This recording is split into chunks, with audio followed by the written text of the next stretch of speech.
दुचाकी घसरून झालेल्या अपघातात 2 जण जखमी. तारदाळ हातकणंगले रोडवर गाडीवरून पडून 2 जण गंभीर जखमी. तारदाळ हातकणंगले रोडवर दत्त मंदिरजवळील तीव्र वळणावरती 2 चाकीवरून जाणाऱ्या गाडीचालकाला वळणाचा अंदाज न आल्यामुळे गाडी घसरून पडली. यावरून प्रवास करणाऱ्या दोघांना गंभीर स्वरूपाची दुखापत झालेली आहे. रत्नेश कुमार व श्यामकुमार अशी जखमींची नावे आहेत.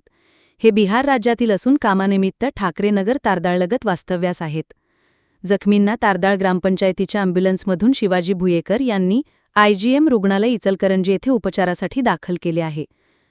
तारदाळ हातकणंगले रोडवरील दत्त मंदिर ते इंटरनॅशनल स्कूल यामध्ये तीव्र स्वरूपाचे 2 वळणं आहेत. या दोन्ही वळणावरती मागील काही वर्षात छोटे मोठे अपघात वरचेवर होत आहेत.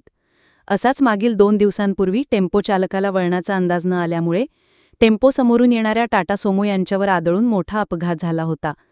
सन्मती हायस्कूल व इंटरनॅशनल स्कूल अशा 2 शाळा या ठिकाणी असल्यामुळे मुलांची वर्दळ मोठ्या प्रमाणात असते.